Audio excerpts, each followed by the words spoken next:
In the heart of Los Angeles stands a hotel with a history so dark it almost feels cursed. It was here, in 2013, that a young woman named Elisa Lam stepped into an elevator and was never seen alive again. What happened inside the Cecil Hotel that night remains one of the most haunting mysteries of our time. The city of Los Angeles breathes differently at night. Its streets hum with restless energy, neon signs buzz against the darkness, and countless lives intertwine under its vast, watchful sky. In the early days of 2013, one young woman from Vancouver, Canada, stepped into that restless city with a heart full of hope, curiosity, and quiet uncertainty. Her name was Elisa Lam. Elisa was 21 years old. She was the daughter of immigrants who had built a life in Canada, raising their children to pursue opportunity, education, and the kind of future they had dreamed of. To most who knew her, Elisa was bright, witty, and thoughtful. A young woman who scribbled her thoughts into online blogs where she shared her struggles with depression, her love of books, and the ache of wanting to find her place in a vast, confusing world. Travel was one of her escapes. It was how she sought connection, adventure, and perspective.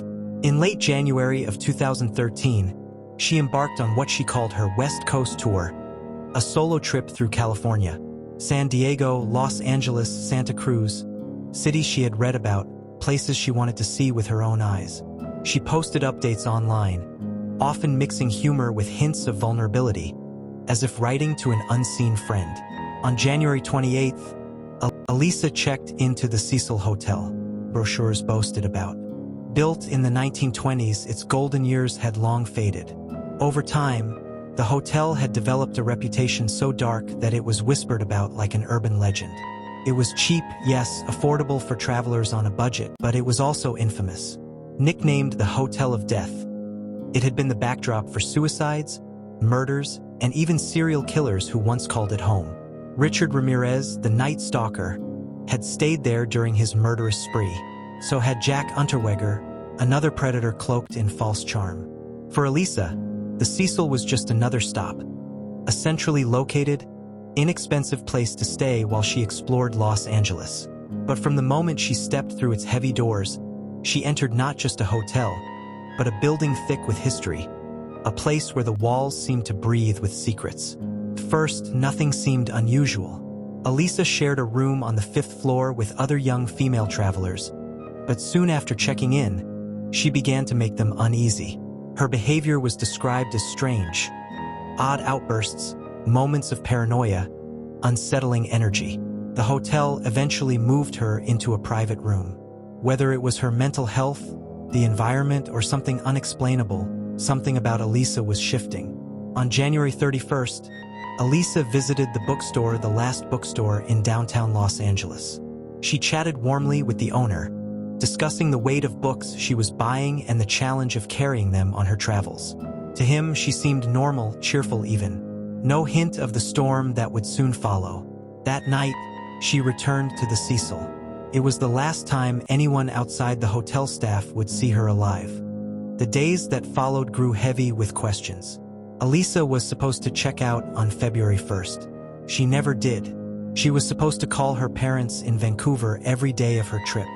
The calls stopped. Concern turned to fear.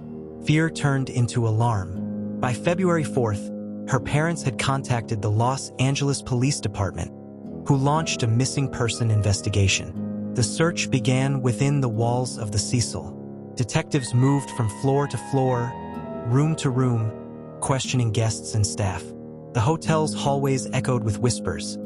A missing girl, police everywhere, rumors spilling faster than facts. The officers searched the rooftop, the basement, and even brought in search dogs. Yet Elisa seemed to have vanished into thin air.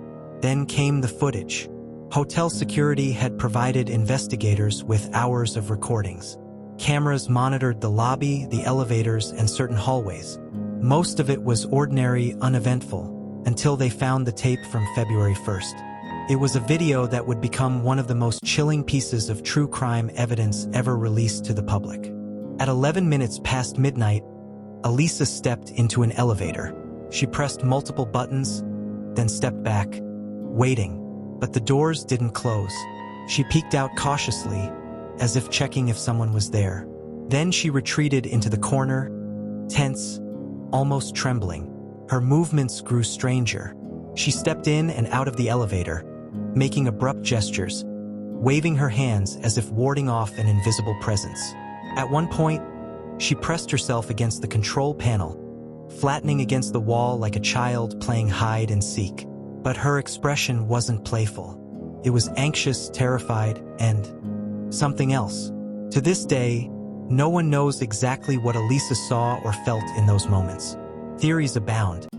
Was she hiding from someone, experiencing a psychotic episode, or confronting something none of us could see? When the footage was released publicly on February 14th, it spread like wildfire.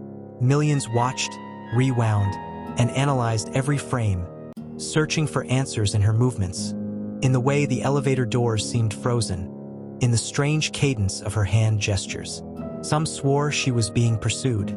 Others whispered of the supernatural. But the cruelest truth lingered. Elisa Lam was still missing. The release of the elevator footage ignited a storm. It wasn't just a clue in a missing persons investigation. It became an internet obsession.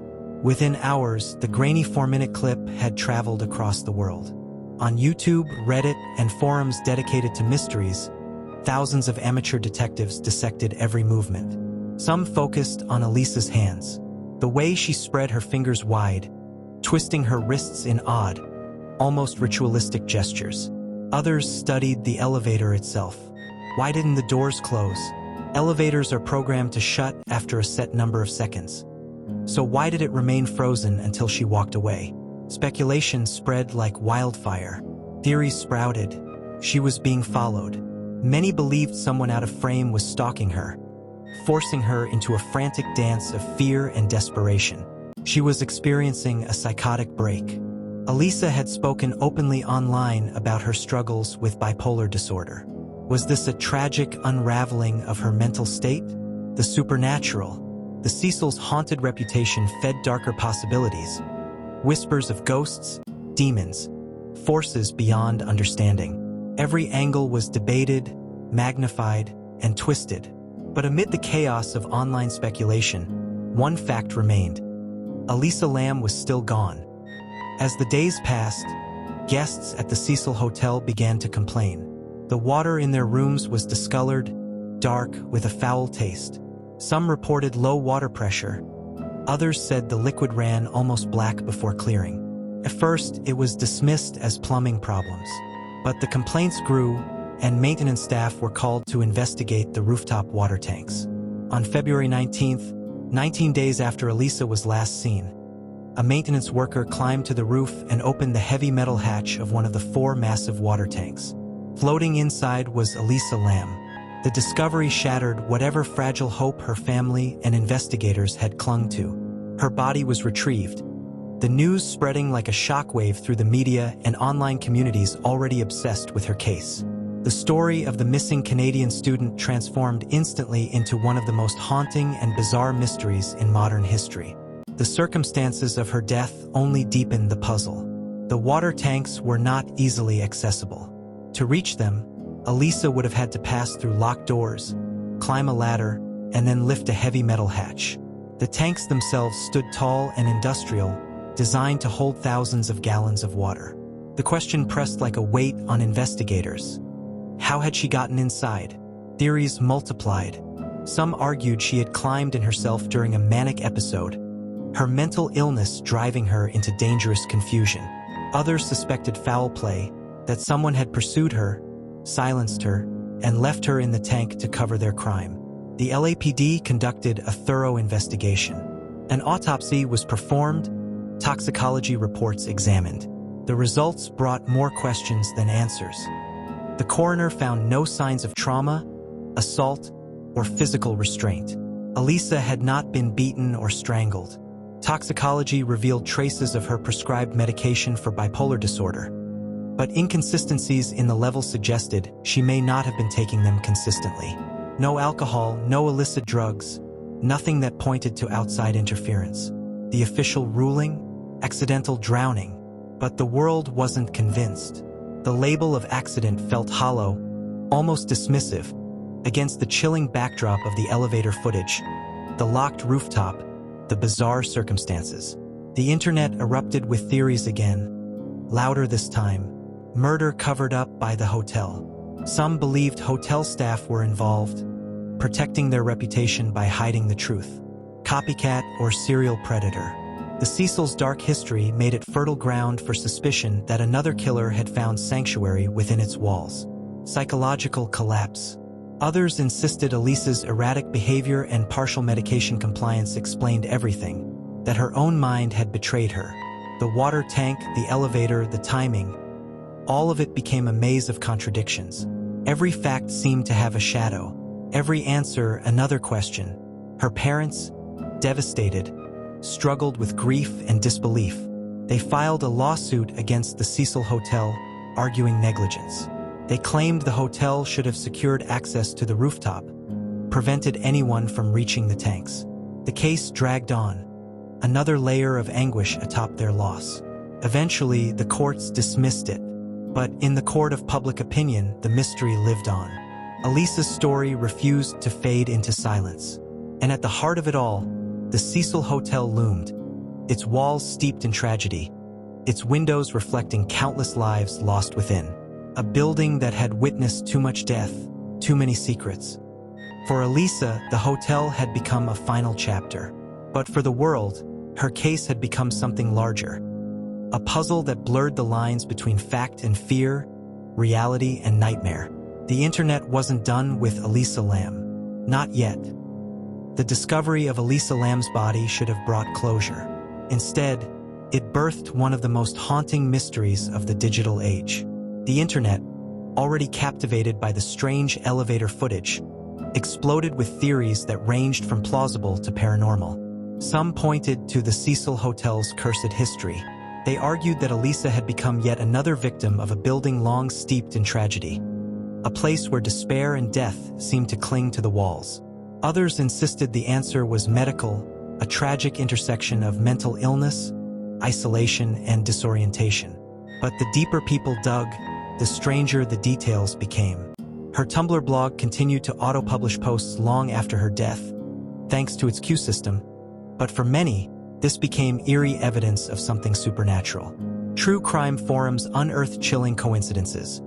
A 2005 horror film titled Dark Water about a girl found in a rooftop tank, and a tuberculosis outbreak in Los Angeles at the time of her death, the test for which was called the LAM Elisa. Coincidence or connection? The internet couldn't decide.